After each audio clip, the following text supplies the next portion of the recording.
Hola, queridas y queridos creadores de la historia, ¿cómo están? Espero que se encuentren muy bien.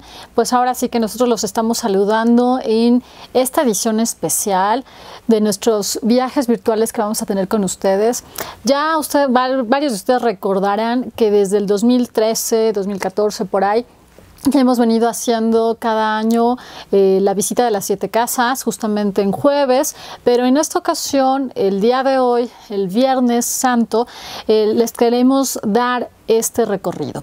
Va a ser un recorrido corto, ¿verdad? Digo, los que ya han estado conmigo en los recorridos saben que duran de 2 a 3 horas y media, ¿no? Entonces esto es así como cortito, ¿verdad?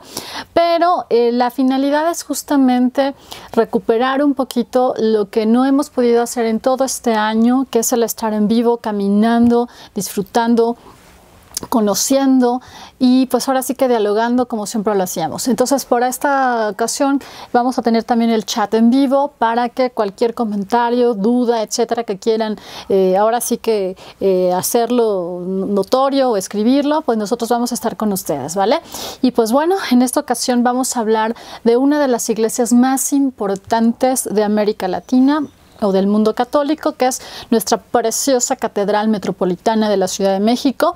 Y este recorrido pues como les dije, va a durar 1 hora aproximadamente, pero vamos a ver tanto la fachada sur con sus 3 portadas, elementos iconográficos en general, también el altar retablo del perdón y una imagen muy querida y muy venerada que es el Santo Cristo Señor del Veneno. Y pues vamos a empezar. ¿Están listos?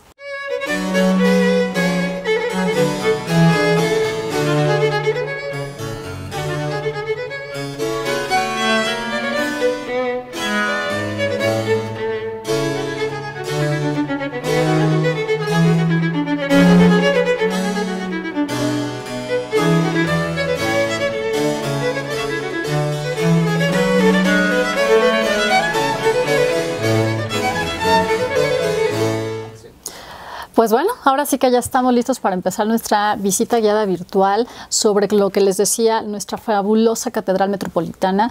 Y pues bueno, aquí vemos en esta portada, ¿no? Precisamente lo que les dije en un momento. Y vean esta chulada, la verdad. Es de verdad una de las joyas que tenemos en la Ciudad de México, nuestra hermosa catedral. Y para que lo vean mejor, les dejo este pequeño video para que puedan disfrutar unos segundos cómo se ve la catedral, ¿no? Desde el aire, desde un costado, etcétera, ¿sí?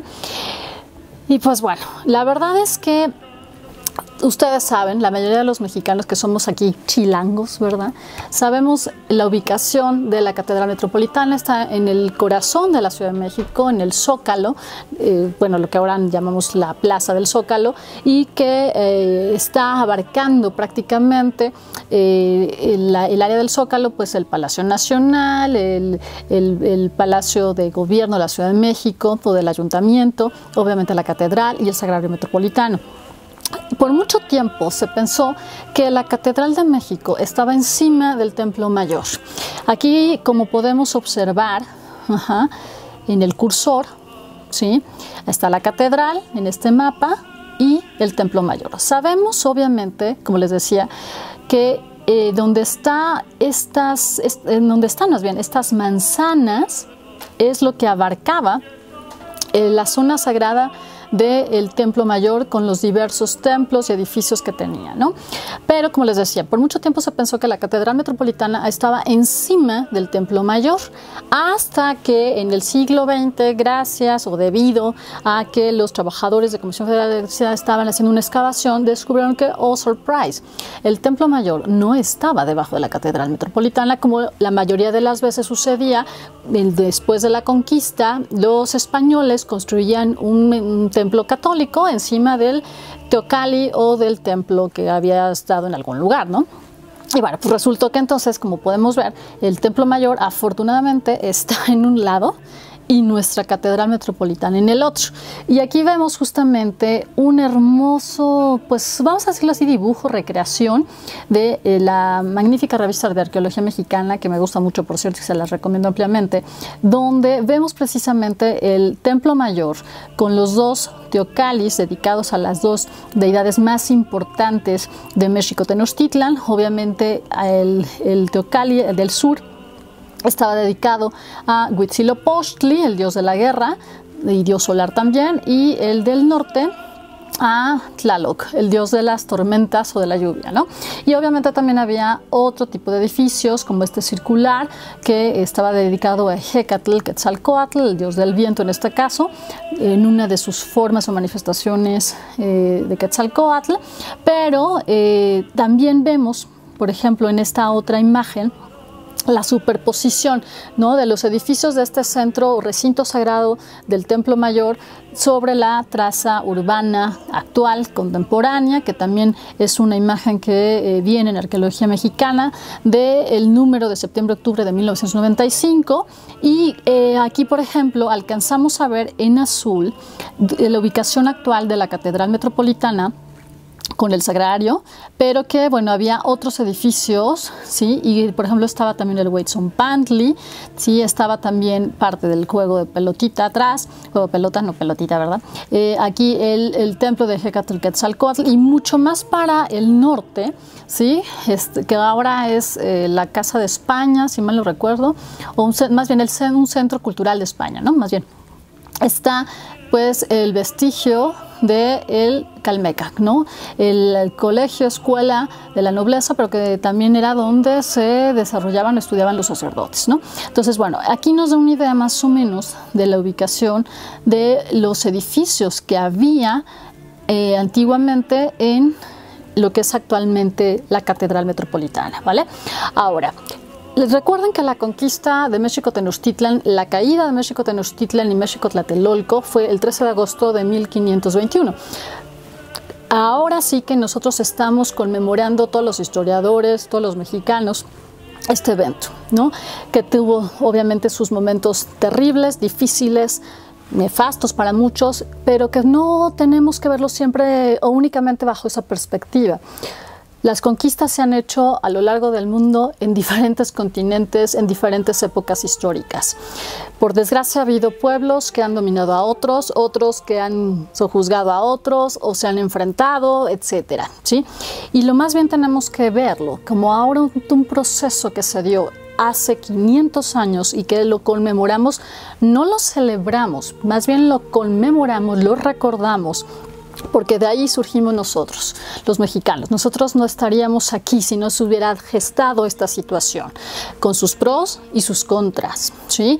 Con sus cuestiones fabulosas de cultura, de ambas raíces que se gestaron, que se unieron a la mera hora, y que de hecho no son solo dos raíces, la europea española y la mesoamericana o indígena, sino después de otros grupos que van a venir aquí a la Nueva España, como por ejemplo la raíz asiática y por supuesto la africana, ¿vale? Entonces tenemos que pensar como un proceso que, bueno, ok, de ese momento, sí sangriento, por supuesto, salimos y nos generamos nosotros hasta el día de hoy, y que todo no fue solo sangre, ¿no? Hay que ver también muchas perspectivas o desde muchas aristas el proceso, ¿sí? Entonces, bueno, vamos a ver que justamente en esta otra imagen que les estoy mostrando tenemos nuevamente, ahora sí que el plano de la catedral con el sagrario y algunos, ¿no?, de los edificios que veíamos, por ejemplo, en la imagen anterior, que si las comparamos, como que algunas cosas concuerdan y otras no. Estas imágenes que les estoy poniendo en este momento son de un libro magnífico que yo conseguí y que se vende en la Catedral Metropolitana. Bueno, dos maestros, digámoslo así, de la Catedral Metropolitana, Socorro y Carlos, un saludo y un abrazo para ellos si nos ven, dan un curso o estaban dando un curso sobre la historia y la iconografía de la Catedral Metropolitana. Yo tuve el placer de tomar ese curso y ellos vendían, bueno, la catedral, o ellos vendían, no me queda muy claro, pero bueno, a través de ellos, vendían un libro fabuloso sobre la historia de la catedral, y ahí venía pues ahora sí que estas imágenes en realidad. Y bueno, aquí tenemos que después de la conquista, como les dije, de 1521, Hernán Cortés, su puñado de españoles y así de indígenas que estaban hasta el gorro del Imperio Mexica o Tenochca, que ellos fueron sobre todo los que estuvieron en una participación muy activa en el momento de la conquista, en realidad. Pues bueno, Hernán Cortés decide irse a Coyoacán y ahí es donde va a establecer el primer ayuntamiento del centro, digámoslo así, de México. El primero había sido el de la Vera Rica de la Veracruz, ¿verdad? Veracruz, ¿no? Entonces, en este caso, en ese momento, él decidió o mandó tirar prácticamente casi todos los templos y los edificios importantes de México Tenochtitlan y hacer una nueva ciudad en un plano de estilo renacentista con una cuadrícula muy bien definida, cosa que por cierto ya la tenía México Tenochtitlan en una fabulosa ciudad, ¿no? Como bien saben ustedes. Y la primera iglesia mayor que va a establecer Hernán Cortés es esta, ¿sí? Que de hecho fue de 1524, la primera iglesia mayor, todavía no tiene título de catedral, está donde está actualmente la nuestra, pero estaría en esta zona. ¿Sí? Aquí se las estoy poniendo en el cursor. De hecho, en realidad, la catedral o esta primera iglesia mayor, más bien, perdón, no estaba orientada como ahorita la tenemos, ¿sí? Tenía una orientación que era poniente, por lo que el ábside o el altar principal estarían hacia el oriente. Y el largo de la iglesia era lo que es actualmente casi el ancho de la que tenemos. Entonces realmente era una iglesia muy pequeña. Al poco tiempo se dieron cuenta que la verdad era insuficiente y que pues la verdad no iba a ser así como la wow acá, la super iglesia, francamente, ¿no? Entonces es que se decide poco a poco tener algunos proyectos para mejorar o cambiar la catedral. Y es así que, por cierto, va a pasar por varios, las décadas que van a pasar, es que se establece, por cierto, que en 1527 se crea la diócesis de México Tenochtitlan, por cierto. En 1528 llega el primer arzobispo, Fray Juan de Zumárraga, a quien, por cierto, se supone se le presenta Juan Diego y viene el milagro de la Virgen de Guadalupe. Y después, ya en 1530, esta iglesia mayor es elevada a catedral, todavía no metropolitana. Eso ya va a ser hasta 1547, cuando ya tiene el título de catedral metropolitana, ¿vale? Y entonces es cuando dicen justamente, pues está muy pequeñita y pues no es así como la mejor iglesia que vamos a poder tener para la capital de la Nueva España, ¿vale? Y bueno, entonces es así como van a checar con dos arquitectos, Claudio de Arciniega y Juan de la Cuenca, para que hagan un proyecto donde en un primer punto se pensaba que pudieran tener 7 naves. Las naves son los pasillos que hay entre columnas y actualmente tiene 5 nuestra catedral, pero en un principio se pensó que fueran 7 como la catedral de Sevilla. Después decidieron que no, que entonces mejor la iban a hacer un poquito más pequeña. Y quien gobernaba España en ese momento era el rey Felipe II y el tercer arzobispo y primer inquisidor, Pedro Moya de Contreras, fue el que puso la primera piedra para la construcción de esta nueva catedral, que les digo, en un principio pensaban de 7 naves y que después ya mejor se quedó en 5. Y también estuvo junto con él el virrey Martín Enríquez de Almanza. Juntos pusieron esta piedra, ¿vale? Entonces aquí vemos justamente cómo fue la idea de este proyecto. Y algo interesante que aquí les estoy mostrando es cuando ustedes están en la catedral, en el atrio, la verdad es que vemos unas ventanas arqueológicas ahí que, bueno, muchas veces no vemos bien qué hay adentro porque o está muy sucio o está mojado o hay mucho polvo, lo que sea. Pero bueno, aquí vemos justamente en un recorrido que dimos sobre la catedral metropolitana a un grupo de colegas que estaban conmigo viendo los restos. ¿Qué hay en esos restos o por qué pusieron esas ventanas arqueológicas? Cuando ustedes vayan, ya van a saber qué es lo que hay ahí.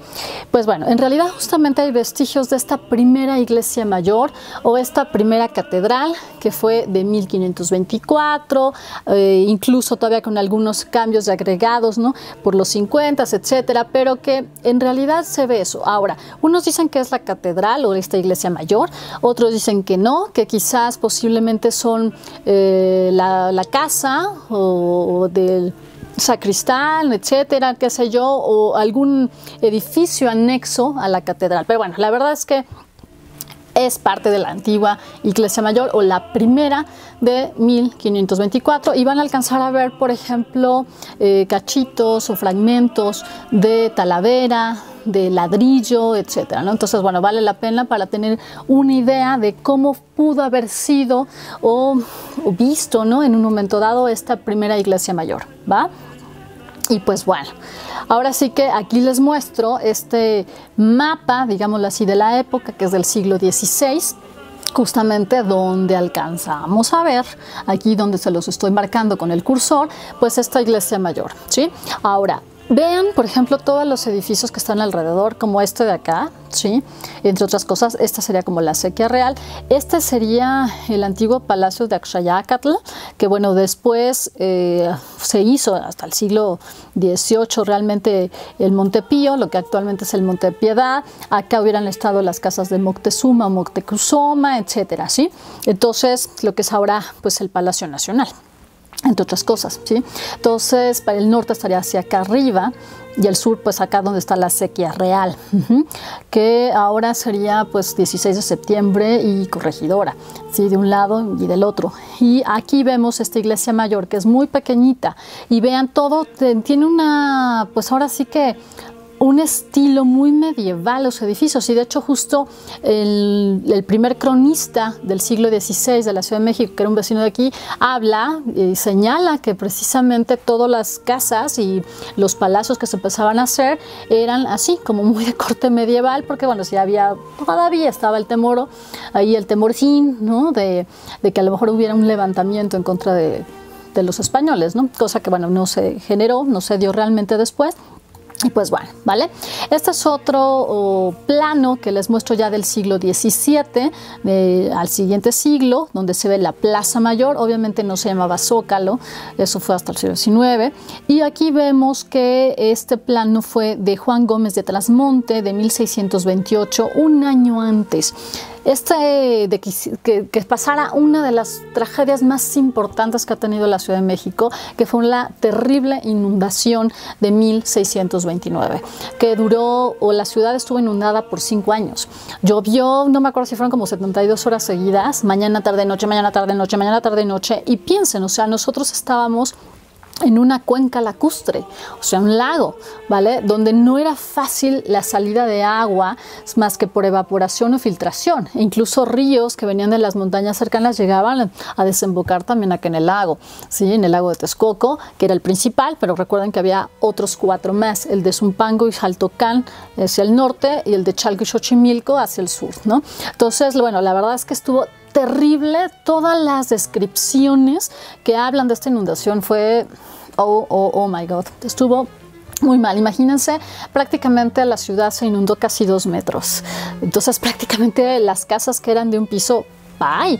Sí, entonces fue una cosa terrible, tan así que se pensó cambiar la capital, la ubicación de la capital, por ejemplo hacia Tacubaya o algo por el estilo, ¿no? Bueno, a la mera hora ya no se hizo, pero incluso también, por ejemplo, la Virgen de Guadalupe la trajeron en una solemne procesión desde pues la basílica, desde allá de la villa, ¿no? Hasta acá a la catedral, pero si se fijan aquí, pues está en construcción prácticamente, o sea, la verdad nada que ver con lo que nosotros vemos ahorita. Estaba en plena construcción la Catedral Metropolitana, ¿sí? Y bueno, en esta otra diapositiva ya vemos el siguiente siglo, que es el siglo XVIII, donde vemos la Plaza Mayor, el Parián, un mercado famosísimo que traía productos de Asia y lujos y demás, muy, muy, muy padre, muy interesante. Obviamente nuestra catedral, ¿vale? Que todavía, si se fijan, no está el Sagrario Metropolitano y, entre otras cosas, pues bueno, las torres están en construcción, igual que en esta imagen de acá, ¿sí? De 1760. Las dos prácticamente son de esa época, ¿sí? Tiene una barda atrial que esta después se quitó, y aquí, por ejemplo, estaba el camposanto, ¿sí? Aquí donde les estoy marcando con el cursor. O sea, la catedral, no crean que estaba pelona el atrio como ahorita lo vemos. En realidad era un cementerio, ¿sí? Y bueno, vean aquí, están en plena construcción. Aquí sí ya está el sagrario, ¿sí? En realidad ya se está construyendo, pero vean aquí esto. Está impresionante, ¿no? Para que vean. Y esto es del siglo XIX. Esta es una litografía de mis favoritas. Las cadenas en una noche de luna, ¿va? Que son de mediados del siglo XIX. De Casimiro Castro, si mal no recuerdo, y son una chulada. Y si se fijan, ya no está la barda atrial y está, se le llama el Paseo de las Cadenas porque aquí se pusieron unos postes y unas cadenas precisamente atrás de donde están estos árboles, que con el paso del tiempo en el siglo XX pues, se los quitaron porque pues ya la verdad crecieron y pues ya le taparon toda la fachada y la vista a la catedral. Y bueno, mientras les dejo este otro video de unos cuantos segundos, ¿sí? Para que sigan disfrutando y viendo la belleza de la fachada sur y de aquí de otros lados de la catedral, ¿vale? Y pues bueno, aquí para que terminen de enfocar, vamos ahora sí a ver cómo es la catedral, ¿sí? Piensen que es la iglesia que más tiempo ha tardado en construirse prácticamente desde 1573 hasta 1813 con Tolsá, que Manuel Tolsá, que fue el último que le agregó ciertos detalles y ya en otro estilo. De hecho, para mí la catedral es el mejor resumen de arquitectura, o de estilos de arquitectura que tenemos en México. ¿Por qué? Porque tenemos gótico, tenemos renacentista y tenemos herreriano, el estilo herreriano, que es parte del Renacimiento. Hay como varios estilos en el Renacimiento, pero es un estilo español, por cierto. Luego tenemos barroco que no es uno solo, tenemos de varios estilos, uno que es de transición, tenemos también el salomónico, el estípite, ¿sí? Y el anástilo, que es sin columnas o sin pilastras. Entonces tenemos como de 4 tipos, ¿sí? Y después del barroco viene el neoclásico, y con eso se cierra la decoración de la Catedral Metropolitana. Entonces la verdad es wow. Si ustedes están, por ejemplo, tomando cursos de historia del arte o están estudiando arquitectura, vayan, tendrían que ir a la catedral para ver justamente esta transición de estilos arquitectónicos a lo largo de los siglos. En este caso, pues justo desde el siglo XVI hasta principios del siglo XIX, ¿vale? Y pues bueno, vean aquí, por ejemplo, esta toma aérea que es fabulosa, donde se alcanza a ver perfectamente bien, ¿no? Todo, la planta de la catedral, la fachada sur. De hecho, la catedral tiene 4 fachadas, ¿sí? La fachada sur es la principal, que es por donde todos entramos la mayoría de las veces, y que da al zócalo. Tenemos la fachada poniente, y la fachada oriente y la fachada norte, ¿sale? Entonces, de hecho, en un momento dado, pues por los 4 lados se podía acceder a la catedral. Con el paso del tiempo, prácticamente pues nada más por 3 o casi por 2, ¿no? En un momento dado, ¿va? Bueno, vean esta belleza, esta toma aérea que es fabulosa, a mí me encanta, es buenísima, ¿sí? Esta toma ya como en el atardecer, donde te das una idea, ¿no? De cómo se puede ver la catedral en diferentes momentos del día. Y pues bueno, esta ya es un plano, digámoslo así, como una fotografía entre digital y no, donde alcanzamos a ver pues justamente esta belleza de la fachada sur con este agregado que se hizo en el siglo XVIII, que es el Sagrario Metropolitano. El Sagrario Metropolitano no es realmente parte de la catedral, es la parroquia de la Ciudad de México, o del centro, por así decirlo, como nosotros ahora lo pensaríamos, y que en su momento, por ejemplo, todos los matrimonios, ¿no? Las bodas, cuando ya se construyó, pues ahí se efectuaban, y también los bautizos. Hasta el día de hoy se siguen efectuando bautizos, ¿vale? Pero es una belleza. Vean nada más. Vean nada más. Ay, qué bonito abren las cortinas, ¿sí? Bueno, aquí, por ejemplo, vamos a ver la fachada sur. La fachada sur, bueno, es algo, un detalle que tengo que decir curioso. En alguna ocasión me decían que las fachadas, o el término fachada, se utilizaba sobre todo como para edificios civiles, ¿no? Palacios, casas, lo que sea, ¿no? Y que portada era un término que se utilizaba más para iglesias. La portada de la iglesia. lo que sea. Bueno, sí y no.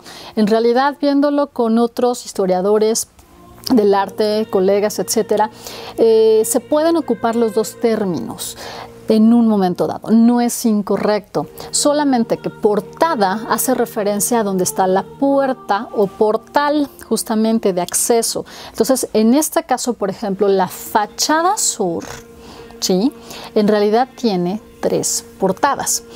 Hay veces que las iglesias pueden tener en una fachada una sola puerta y entonces es válido decir solamente pues la portada y ya. Pero cuando tienes 3, pues no dices solamente la portada de la catedral, sino en este caso es la fachada que tiene 3 portadas o 3 accesos, ¿vale? Entonces, tenemos en un momento dado que la fachada sur se divide, como les dije, en tres portadas, donde obviamente la central es la más importante, ¿vale? Ahí es donde va a estar dedicada la iglesia. La iglesia, en este caso la Catedral Metropolitana, está dedicada a la Virgen María, pero a una advocación en particular, que es la Asunción de la Virgen María. En este caso significa que no tenemos una tumba de la Virgen María como tampoco de Jesús, ¿sí? En este caso Jesús, bueno, él se elevó al cielo, no necesitó de la ayuda de nadie, pero en este caso la Virgen, según la tradición, señala que sí fue llevada al cielo por los ángeles, y ese es un elemento que vamos a ver en un momento dado más cuando veamos esto, ¿vale? Ahora, el estilo de la fachada o de la portada o de las portadas que vamos a tener es interesante. ¿Por qué? Porque vamos a tener sobre todo 2 tipos de estilos. Por un lado, cuando se inició la catedral era un estilo renacentista. Entonces, justamente todo el primer cuerpo que tenemos aquí es de ese estilo. Cuando ya se estaba construyendo esta parte de acá, la del segundo cuerpo.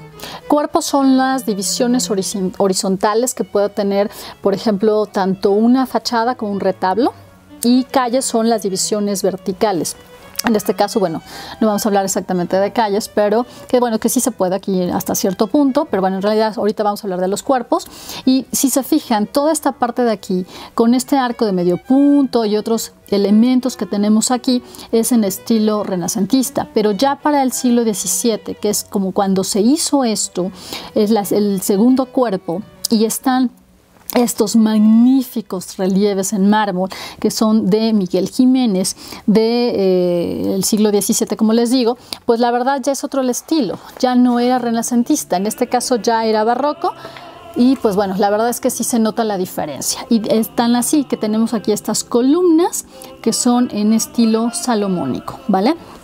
Ahora, estos relieves que tenemos aquí fabulosos, si mal no recuerdo son de 1687, están basados en, no son dibujos exactamente, son grabados de Rubens.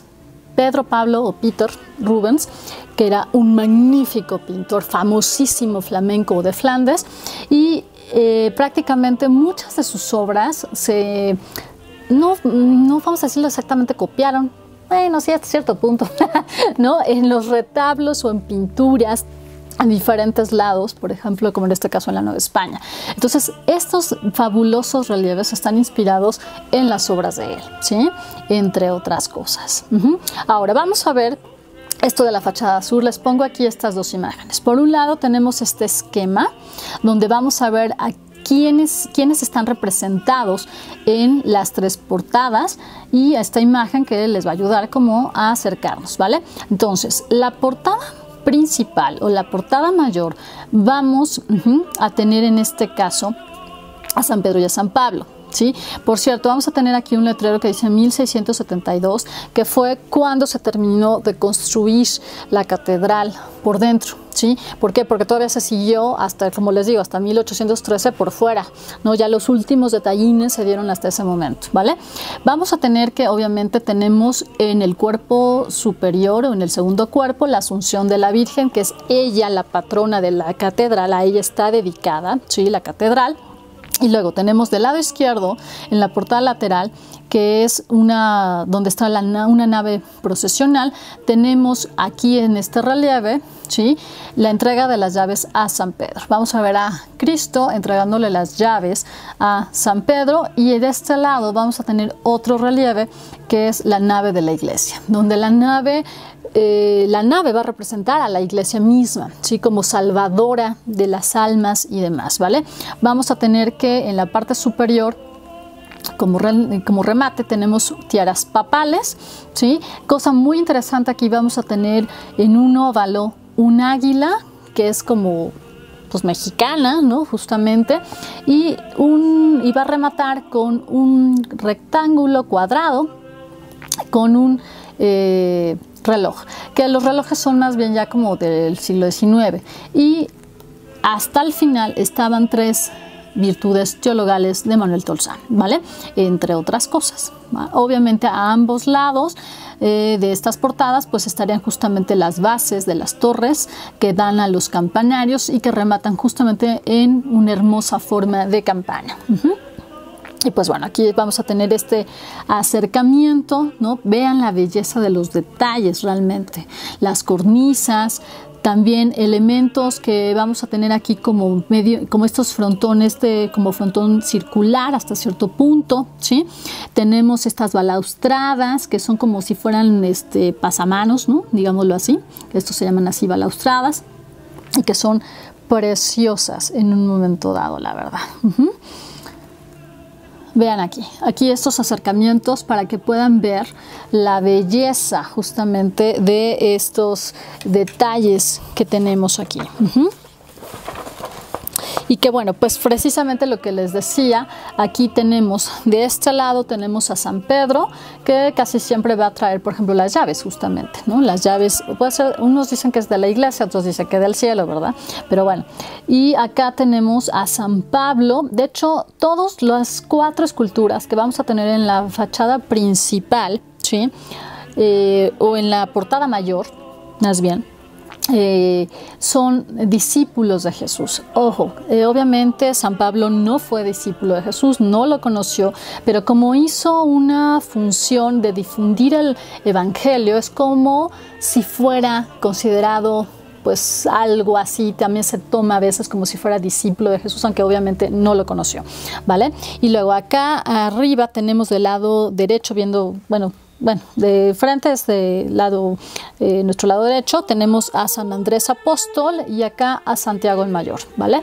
Entre otras cosas, aquí los tenemos un poquito más cerca. Y bueno, aquí por ejemplo, en este caso vamos a ver que las columnas que tenemos van a terminar en un capitel jónico, ¿sí?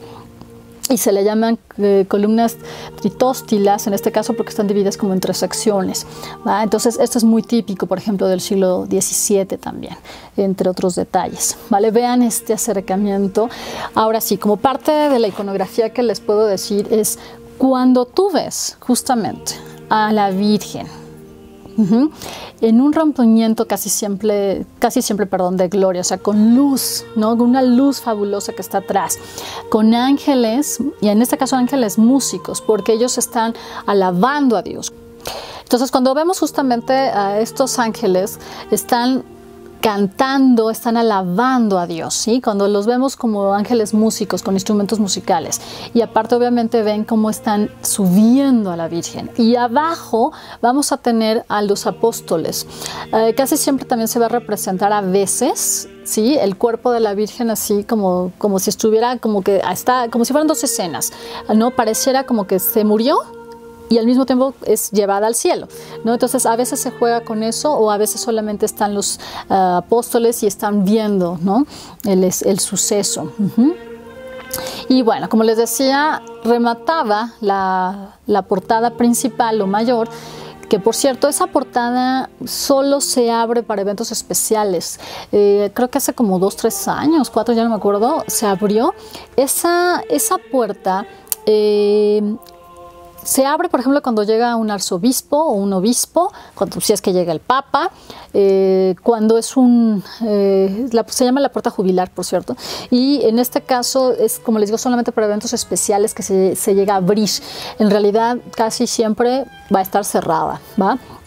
Y bueno, arriba de esta puerta y de todo esto estaban estas 3 preciosas esculturas de Manuel Tolsá, quien fue maestro de la Academia de San Carlos, maestro de arquitectura y escultura. Él era un magnífico arquitecto y escultor, como podemos ver, y él había hecho justamente las 3 virtudes teologales. Hay varias virtudes, por cierto, en cuestiones de iconografía y de historia y de simbología católica, pero bueno, aquí tenemos, por ejemplo, tenemos a la fe, que está representada, que es la fe es ciega, por eso está tapada con sus ojos, ¿sí? Y además tiene pues ahora sí que una cruz, ¿no? Porque justamente es la fe cristiana. Tenemos a la esperanza, era esta, que tenía su ancla, tú tienes que anclarte en la esperanza, y a la caridad, que casi siempre va a traer 1 o 2, dependiendo, niños, es decir, la caridad es generosa, es como una madre, nutre, etcétera, ¿vale? Y estas las hizo Tolsá. Pero, ¿qué pasó en el 2017? En septiembre, el 19, ¿no? De septiembre del 2017, pues todos vivimos, los que estamos aquí en la Ciudad de México, pues un temblor terrible nuevamente, ¿no? Conmemorábamos justamente el temblor del 85, cuando pues a la 1 y cacho, ¿no? 1 y cuarto, por ahí, no me acuerdo, volvió a temblar. Y fue un temblor muy duro, un sismo que pues nos hizo llorar otra vez a todos, ¿no? Y que hizo que se cayera la esperanza. Ya no tenemos esperanza de la catedral, ya se cayó, ¿sí? Y pues la verdad es que por miedo a que hubiera pasado otra cosa, es que decidieron en ese mismo año bajar las otras virtudes teologales, como aquí podemos ver, ¿sí? Que fue una imagen de un periódico que en noviembre del 2017 las bajaron. Entonces, pues ahora pues ahora sí que está así, ¿no? Justamente, ya no hay nada, es como se vería. Ahora, ¿dónde las pusieron o qué onda? Pues bueno, al lado de la catedral, en el lado pues poniente, ¿sí? Está un edificio, como una casa, que es también un archivo, el archivo catedralicio, y bueno, oficinas y demás de la catedral, y ahí la colocaron. Por un lado tenemos que la que se cayó, la esperanza, pues hasta aquí, por lo menos yo en el 2019, que fue cuando les digo que tomé este curso hermoso, con el libro que aquí les traigo, ¿no? Aquí me pueden ver con ese libro, en esta foto, pues estaban ahí guardadas, porque todavía no sabían qué onda. Yo supe que iban a hacer copias más ligeras, ¿no? Como de fibra de vidrio o algo así, para colocarlas, copias exactas, y colocarlas nuevamente donde habían estado por unos siglos, y pues que mientras iban a dejar las originales ahí, ¿no? Entonces la que se cayó la dejaron ahí envuelta, y las otras 2 estaban ahí como en un pequeño patio que tenemos. Vean el tamaño, yo soy petit, ¿no? Apenas 1.50, perdón, voy a tomarme tantita. Y la verdad es que miden más de 2 metros, o sea, vean el tamaño que tienen, son enormes. Uno cuando estaba allá abajo en el atrio y veía la catedral, decía, pues ahí las esculturitas, no hombre.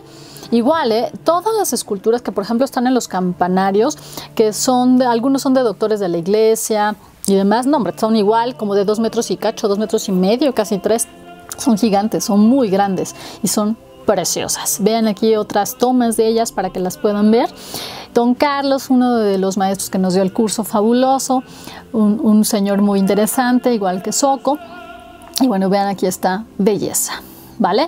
Ahora, fíjense bien aquí, estas son las plantas. Les pongo aquí 3 propuestas de cómo es la estructura de nuestra iglesia catedral metropolitana, y vamos a ver que, si se fijan, es rectangular, por lo que se llama o tiene una planta basilical. La basílica originalmente era un edificio en la antigua Roma que servía sobre todo para usos comerciales, de repente algunas otras cosas de ponerse de acuerdo en cuestiones no judiciales, porque no sería la palabra, pero sí de tomar acuerdos, pero era más bien, o estaba enfocada más bien con el comercio hasta cierto punto, ¿no? Y tenía esta estructura que era un rectángulo.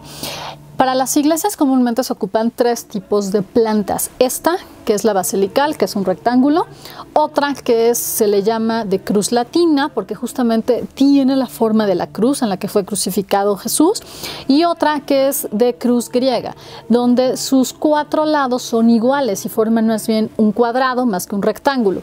Curiosamente, por ejemplo, nuestro sagrario metropolitano tiene la forma o tiene la planta que es de cruz griega, ¿vale? Pero en este caso, uno pareciera cuando está dentro, sobre todo en esta parte que es el crucero, que es de cruz latina. Pues no, es así, ¿sale? Es basilical. Y bueno, esta parte de aquí me encanta porque podemos ver cómo fue la construcción. Por cierto, las iglesias no se empiezan desde la portada a la entrada, se empiezan por la parte más sagrada e importante que va a tener, que va a ser el altar, ¿sí? Entonces, de hecho, las fechas más antiguas que tenemos, que son de 1573 a 1615, son todos los circulitos que tenemos aquí, por este lado. ¿Sí? Luego, de 1624 a 1627 son los cuadrados, que vamos a tener, por cierto, estos de aquí. Que dijeron, bueno, ahora ya dejamos esto marcado, ahora vente para acá, ¿sí? Y luego de 1635 a 1640, que son los triángulos que se siguieron para acá. Luego de 1642 a 1648 son los rombos, que tenemos algunos por allí, pero sobre todo este, por ejemplo, ¿no? Este de por acá. Luego de 1653 a 1660 son las estrellas blancas, o sea, casi ya todo esto ya se lo empezaron a construir en ese momento. Los círculos blancos, que no hay muchos, hay algunos por aquí, esta parte de acá entre el coro, de 1660 a 1664, y ya los asteriscos, que es lo último, de 1664 a 1667 prácticamente, ¿va? Por cierto, la sacristía también fue de lo primero que se construyó, y de hecho recuerden que cuando fue la inundación de 1629, que les dije que se trajeron a la Virgen de Guadalupe para que estuviese de visita aquí, esto estaba en construcción. De hecho, en realidad con la inundación, ¡chum!, se paró todo, no podían hacer nada porque estaba inundado. Y entonces, ¿dónde estuvo ella? Pues resulta que estuvo aquí en la sacristía. La sacristía funcionó como catedral en lo que se salía todo lo de la inundada, y además luego ya en la plena construcción o en los siguientes siglos, sobre todo en el siglo XVII, ¿vale? Y bueno, entonces aquí tenemos justamente pues otras dos opciones de la planta, donde tenemos, como les decía, son 5 naves. Las naves, recuerden, son como los pasillos o las secciones que están marcadas o diferenciadas por columnas. Todo lo que vemos aquí que les estoy señalando con el cursor son columnas. Columnas, columnas, columnas. Entonces tenemos una nave central, que es donde justamente está todo lo más importante que tiene la catedral. El primer altar con su retablo, que es el altar del perdón. Después, atrásito, viene el coro, que es una fabulosa obra de arte con sus 2 órganos monumentales, por cierto, y la silla del coro, que es una chulada. Luego toda esta zona que es la parte de la crujía, y aquí hay bancas justamente para oír misa. Luego viene el altar mayor. Este es el altar mayor, por cierto, que actualmente es un altar de mármol. Y después atrás, donde está acá el ábside, está el altar o capilla de los reyes, que es para mí la joya de la catedral. Es la cereza fabulosa del hermoso pastel que es la catedral, y que es uno de los mejores retablos de cualquier lado del planeta, no solo de aquí de México, ¿vale? Y bueno, tenemos aparte estas 2, que son las naves procesionales, justamente para hacer eso, ¿verdad? O sea, caminar y hacer una procesión. Y aparte tenemos ya las últimas 2 que están en los costados, que son donde están todas las capillas que tenemos en la catedral, ¿vale? En un momento dado. Son 14 capillas, por cierto. Y para que tengan una idea, la catedral mide 110 metros de largo, todo esto, y de ancho 54.4, o sea, y esto era lo que medía la primera, o sea, la iglesia mayor primera que mandó construir Hernán Cortés, o sea, era una cosa chiquitita. Esta tiene el doble, ¿sí? Y de altura, es muy alta, pero además tiene algo fabuloso que se les ocurrió magníficamente a los arquitectos, ¿no? Que ya les dije, a Claudio de Arciniega, ¿no? Y demás, y es que en esta parte está más alta. Justamente la nave central tiene ventanas y ahí mide 29 metros de altura en la nave central. 29, 30 algunos dicen. Véanla. ¿Sí? Entonces, justamente esta es la nave central. Vean lo que les digo de las ventanas que le permitan tener una luz fabulosa natural. Y bueno, la nave procesional de la derecha y de la izquierda. Y hasta acá, pues en estos lados estarían justamente pues las capillas. Bueno, y también del lado de las capillas está la sacristía de un lado y la sala capitular del otro, ¿vale? Esta es otra fotografía hermosa donde se ve el altar mayor, el altar principal, que es este, y atrás, porque este no es el altar mayor, la capilla o el retablo o el altar de los reyes, ¿vale? Que es fabuloso, que hoy no hablaremos de él, por cierto, en esta visita guiada virtual. Sí, vean esta belleza, nada más. No, la verdad es que es una chulada, francamente, yo sí. Wow, o sea, seas católico, no seas católico, si tienes cierta sensibilidad por el arte y la estética, sí, la verdad es que sí. No puedes no decir que no es bello, la verdad. ¿Sí? Aquí no, si eres católico y eres devoto, no, pues con más ganas. Pero si no lo eres, pues simplemente es amar el patrimonio que tienes como mexicano, ¿vale? Y esto aquí ya tenemos, lo que hoy con lo que vamos a cerrar hoy, que es el retablo, el altar de los reyes, ya les digo que no, del perdón, y aquí el Santo Cristo del Veneno, ¿vale? Esta es una vista de estas que son así, acá abiertas, ¿no? Globales, generales. Vean la chulada. Bueno, ahora, en este caso vamos a ver por qué se llama el altar del perdón. Hay varias, que por cierto es el primer altar, el primer retablo. Por cierto, no es lo mismo altar a retablo, ¿sale? Altar hace referencia sobre todo a la mesa donde se va a realizar o se va a celebrar la misa, donde se colocan todos los utensilios sagrados, ¿no? Para hacer justamente la Eucaristía, la bendición, etcétera, ¿sí? Un retablo, y por cierto, un altar ya cuando está atrás también, porque piensan que antes del siglo XX los sacerdotes, el altar estaba pegado a las paredes o a una estructura o lo que sea, daba la espalda a los fieles, ¿sí? Al público, no le veías, o sea, él estaba aquí en su rollo y la gente atrás. Es hasta el siglo XX, después del Concilio Vaticano II, donde dicen en los años 60, que dijeron, no, ahora sí que se volteen, hablen, o por cierto, ya no en latín, que era como se oficiaban las misas, sino ahora sí en el idioma de cada país, ¿no? Y entonces ahora sí, por eso los altares dejaron de estar pegados, ¿no? A la pared, y ahora sí ya están enfrente de todos y todos podemos ver lo que sucede, pero antes, ¿sí? Entonces, ahora, un altar puede ser de muchos estilos, y como les dije, sobre todo, sí, ok, es sobre todo a la mesa, pero lo que venía, ¿no? Pegado a la pared puede ser un altar, ¿sí? O como un agregado. Ahora, un retablo es una estructura de madera. Los retablos vienen desde el gótico en Europa, ¿sí? Y se siguieron desarrollando hasta, wow, tener una explosión fabulosa en el barroco, obviamente, ¿verdad? Nótese que a mí me encanta el barroco, por cierto, ¿sí? Entonces, bueno, aquí tenemos esta foto que nos va a servir como muestra, ¿vale? Tenemos que, como les decía, hay varias razones de por qué se llama el altar o el retablo del perdón. La primera, bueno, justamente se toma que al estar a la entrada, se cree que los que iban a morir ajusticiados por la Inquisición entraban a pedir perdón, ¿no? De todos sus pecados, culpas y demás. Esa es una. Otra, porque de todas maneras en iglesias de España existe este altar que se llama así, justamente del perdón, y que también sobre todo es para pedir perdón por las ánimas, por ejemplo, ¿no? Las ánimas del purgatorio, los difuntos, etcétera, ¿sí? No necesariamente porque te van a quemar en leña verde, ¿sí? Y la tercera versión, que tiene que ver con una historia ya muy de aquí, de la Nueva España, que está mezclada con la leyenda. Un pintor fabuloso que venía de Flandes, que había trabajado incluso en la corte, si mal no recuerdo, del rey de España, de Carlos I, V de Alemania, Simón Pereins, se vino para acá y resultó que él un día en una reunión entre cuates conocidos dijo, bueno, es que no es tanto pecado que dos personas vivan amancebados, es decir, en unión libre.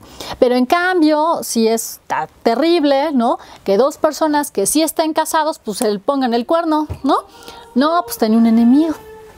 Entonces este enemigo, otro pintor, pues que lo acusa ante la Inquisición. Por cierto, para ese momento todavía no existía el Santo Oficio, el Tribunal del Santo Oficio en forma. Fue unos años antes, ¿sí?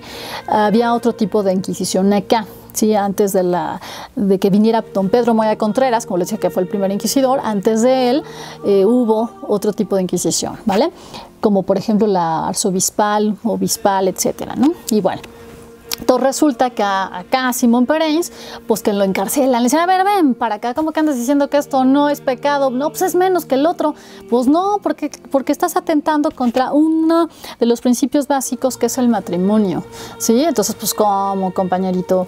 Y pues que lo encierran, oigan, que lo encierran y le dicen, bueno, a ver, te vamos a perdonar, pero tienes que hacer algo acá muy padre, que valga la pena el perdón, ¿sí?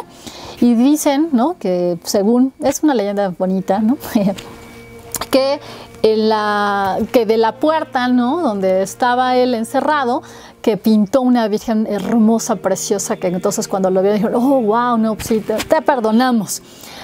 Bueno, la verdad es que no debió haber sido así, de la puerta, seguramente le llevaron, ¿no?, pues un pedazo de madera, porque sí era una pintura no sobre tela, no sobre lienzo, sino sobre madera, ¿no? Pero bueno, entonces por eso, y esa pintura de la Virgen del Perdón, pues se colocó en ese altar en su momento, ¿sí? Pero recuerden, Simón Pereins era del siglo XVI, ¿vale?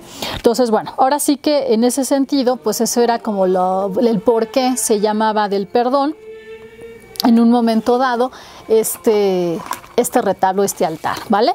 Ahora, ese original del siglo XVI, pues fue cambiado, se quitó y se puso este otro, que es una maravilla, que fue de Jerónimo de Balbás, bueno, es de Jerónimo de Balbás, un español que vino aquí a la Nueva España y que él también hizo el retablo de los Reyes o la Capilla de los Reyes, que les digo que para mí es la joya de la catedral y que está al fondo justamente pues de esta nave, ¿no?, que es donde está este mismo. Primero fue ese retablo y luego hizo este, ¿sí? Este retablo barroco en estilo estípite, antes se le llamaba churrigueresco, ya no se le utiliza el término. Se llama estípite, ¿por qué? Porque las estípites son estas pilastras que están adosadas o pegadas aquí al retablo, pero que según Francisco de la Maza, un antiguo, bueno, en el siglo XX, primera mitad y mediados del siglo XX, un antiguo investigador de la UNAM, decía que, pues bueno, el capitel es justamente la cabeza, luego viene un cubo, un cuadrado, que sería como la simulación del pecho, y luego como una estructura piramidal truncada, que sería como las piernas, ¿vale? Entonces, don Francisco de la Maza decía que la estípite tenía como una forma antropomorfa, hasta cierto punto estilizada, ¿no? Y bueno, justamente esas pilastras son las que sí hacen divisiones, y entonces podemos decir que tiene como tres, digámoslo así, secciones, ¿no? Obviamente, bueno, tenemos la predela, que es la base, tendría un cuerpo nada más, tiene un remate circular, semicircular, ¿sí? Y tres calles, ¿no?, que son estas que les digo, ¿vale? Ahora, en este caso, por ejemplo, todo esto, imagínense el tiempo que se debió de tomar, ¿no?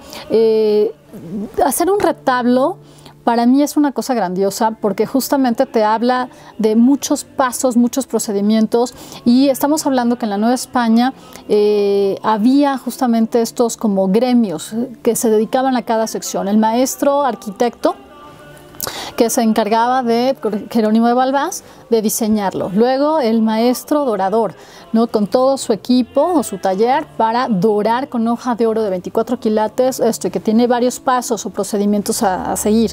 Luego los maestros pintores, luego los maestros escultores, que no son los que van a tallar, por ejemplo, el retablo, sino los que hacen las esculturas, ¿sí? Entonces, en este caso, en 1725 Jerónimo de Balbás inició e hizo este retablo en ese año, y fue dedicado más o menos entre 1735 por ahí, ¿no? 37, entre 1725 y 1732 fue cuando lo hizo. Entonces realmente fue una cosa hermosa, ¿sí?, en un momento dado, como podemos verlo. Aquí otro acercamiento para que se den una idea, ¿sí? Pero ¿qué creen? Pues el que estamos viendo en la actualidad no es el original. El original se perdió, se quemó, sí, en 1967 debido a un cortocircuito eléctrico, ¿no? De repente ¡shum!, empezó, imagínense, o sea, los cuadros con óleo, aceite, ¡shum!, ¿no? Y la madera, etcétera. No, pues fue maravilloso el incendio, ¿no? Que pues la verdad, como aquí vemos en estas imágenes del Universal de la época, pues la verdad es que tuvo grandes pérdidas, ¿no? O sea, y no solamente se perdió el retablo del Perdón, también la sillería del coro de la catedral. También la que vemos en la actualidad, pues es una restauración magnífica. Mis respetos, hicieron un trabajo wow, impresionante, ¿sí? Y también, por ejemplo, las pinturas que estaban en la cúpula, en el crucero, por ejemplo, se perdieron, que habían sido de Jimeno Planes, que había sido el maestro de pintura de la Academia de San Carlos, de los primeros, pues también ¿no? Y pues bueno, la verdad es que sí estuvo horrible. Vean, eran a las 11:45 de la noche del martes 17 de enero de 1967, cuando justamente unos policías, ¿no?, que estaban haciendo su ronda, vieron, ¿no?, que salía humo de las ventanas de la catedral hacia el Monte de Piedad. Y bueno, pues llegaron obviamente los bomberos y todo, pero vean cómo quedó. O sea, la verdad es que sí estuvo wow, para llorar, ¿no? Justamente, ¿no?, hace 2 años ya, ¿no?, 2019 que se quemó Notre Dame en París, que también yo creo que, bueno, todos, o sea, los que amamos el arte y los que tuvimos la oportunidad de conocer Notre Dame y caminar en Notre Dame y verla, pues sí chillamos también, ¿no? Entonces imagínense aquí, vean cómo había quedado. Uno diría, no, pues ya valió, pero la verdad dices, wow. Ahora les pongo aquí las imágenes de las pinturas originales. La Virgen que tenemos aquí del lado derecho, que les estoy moviendo con el cursor, esa era la original.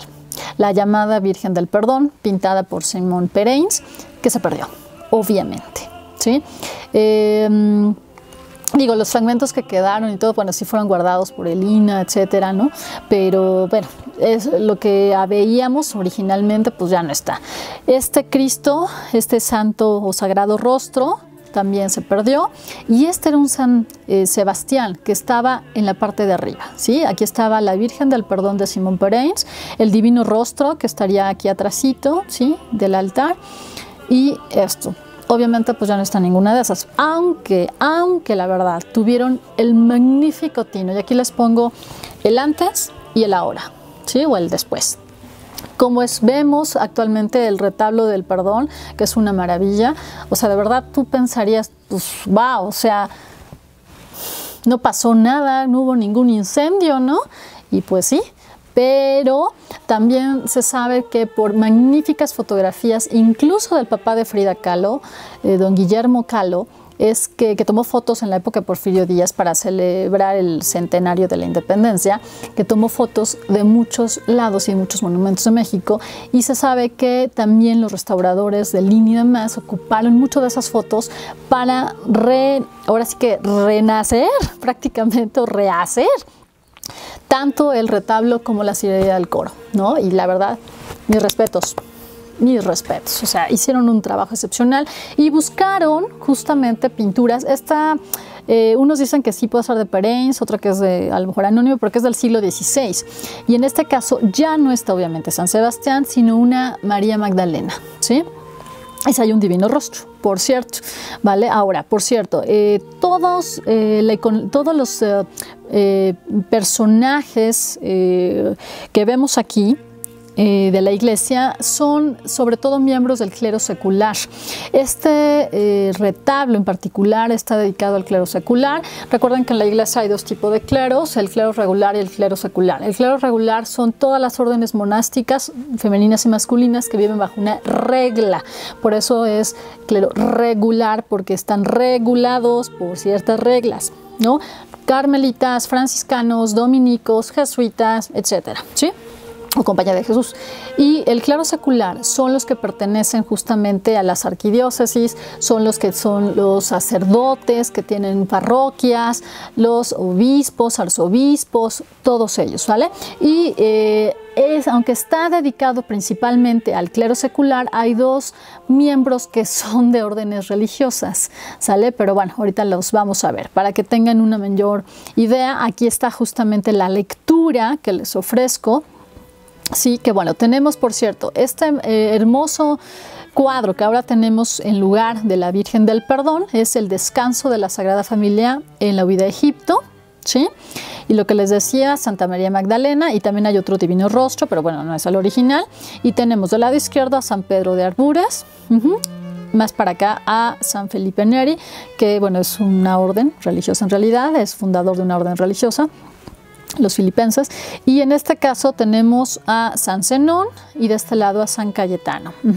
Luego en la parte de arriba tenemos aquí a San Félix, tenemos a San Saturnino, a San Gaudencio, a San Ananías, a San Cándido, a San Valentín, que por cierto el 14 de febrero, ¿verdad?, fue su día, ¿sí? A San Liborio y a San Dativo, y a este lado a San Rodrigo. Todos son miembros prácticamente del clero secular, y esto se cierra con un hermoso rompimiento de gloria prácticamente, y no se alcanza a ver ahí, pero es el monograma de la Virgen María, o sea, son las letras de su nombre, por así decirlo, o María Virgen, ¿sí? Y demás, ¿vale?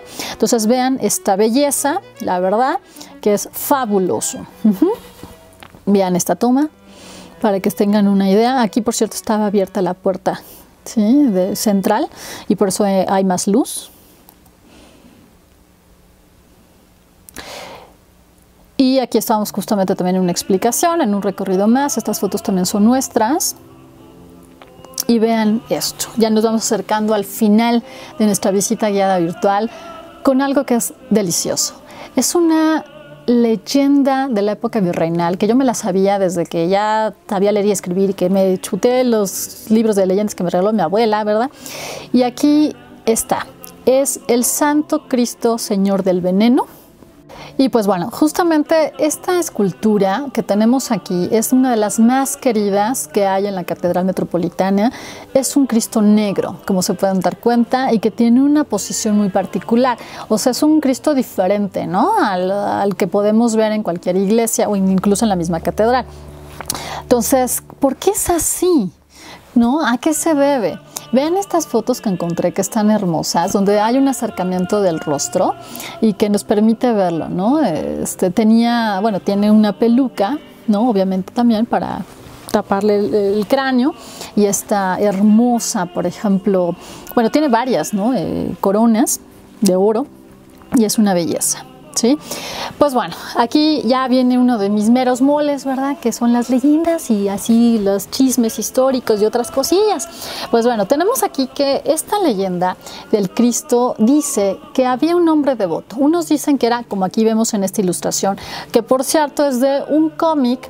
Yo tengo una colección de ese cómic que me heredó mi abuela, que también era fan de las leyendas, la que me regaló mis libros de leyendas, ¿verdad? Y que era Tradiciones y Leyendas de la Colonia, que cuando es el Día de Muertos, yo he hecho recorridos justamente tomando en cuenta las historias ahí de muertos aparecidos y demás, ¿no?, acá de terror, de estos cómics, que por cierto no es que sean verídicos, unos sí, otros no, pero están re buenos. Y bueno, aquí tenemos que el Cristo del Veneno, ¿sí?, dice la tradición que un hombre que era muy devoto de este Cristo iba pues prácticamente diario, ¿no?, a rezarle, y que le besaba los pies. Unos dicen que era justamente, como vemos ahí, pues un prelado de alta alcurnia, ¿no?, o simplemente una persona devota, ¿sí? Hay como varias versiones al respecto. Y aquí vemos justamente dónde estaba ese Cristo.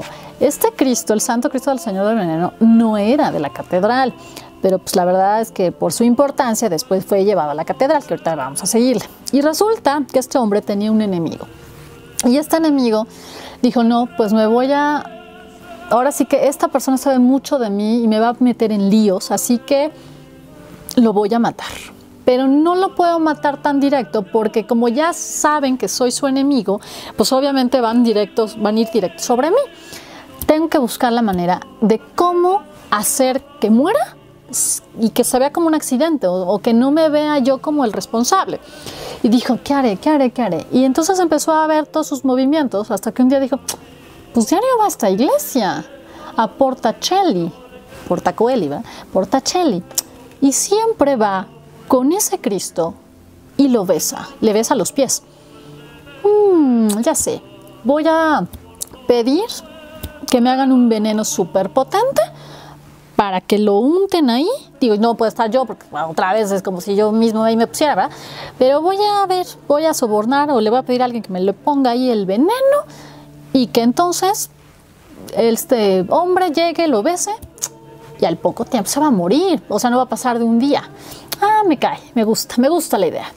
Y entonces, bueno, aquí por ejemplo el cómic dice que sobornó al sacristán. La verdad es que no sabemos si fue el sacristán, si fue el mismo o si fue otra persona, pero el chiste es que sí le untan este veneno al Cristo en los pies.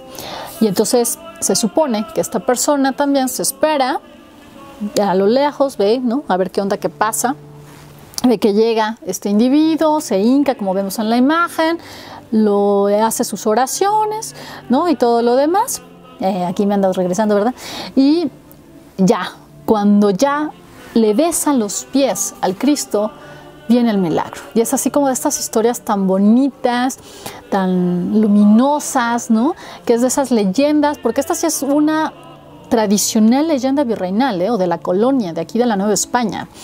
O sea, la historia de este Cristo y su hecho milagroso viene desde ahí, o sea, como entre el siglo XVII y el siglo XVIII, por ahí. Y entonces resulta que viene el milagro.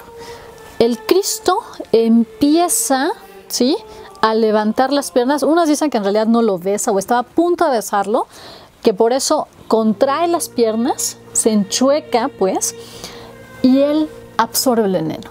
Y entonces es así que el Cristo empieza a cambiar del color, de tener un color piel, ¿no?, a ponerse negro. Que ese hubiera sido el resultado de este hombre, ¿no?, si se hubiera envenenado. Entonces fue tan milagroso este evento que wow, toda la Nueva España fue a ver al Cristo y le pedían favores y le rezaban. Obviamente, ante este evento, se supone que tanto el devoto del Cristo, cuando vio el milagro, se quedó, wow, ¿qué es esto? Como también el que había puesto el veneno, se quedó, oh my God, ¿no? Y así corrió de, oh, no puede ser, ¿qué es esto? ¿No? Y a partir de entonces, ¿no? Entonces se arrepintió y demás, ¿no? Y bueno, como les digo, ¿dónde estaba originalmente este Cristo? Pertenecía a un colegio dominico, el de Portacelli o Portacoeli, que ahora está al sur, bueno, en la calle de Venustiano Carranza, ¿sí?, entre Pino Suárez, ¿sí?, y Correo Mayor, más o menos para que tengan una idea. Y está al lado, bueno, al sur más bien, del Palacio de Justicia, ¿sí? De hecho, de este lado van a ver aquí está una juguetería, sí, Mercería del Refugio, y acá, acabando, está un callejón de tabaqueros. De hecho, ese callejón separaba dos, vamos a decirlo así, edificios, instituciones religiosas, que era el colegio dominico para varones, y primero fue una casa de recogimiento y después un convento femenino. Entonces, pues no, pues había cosas de, no, pues hay que separarlos y por eso estaba entonces el callejón de tabaqueros, ¿no?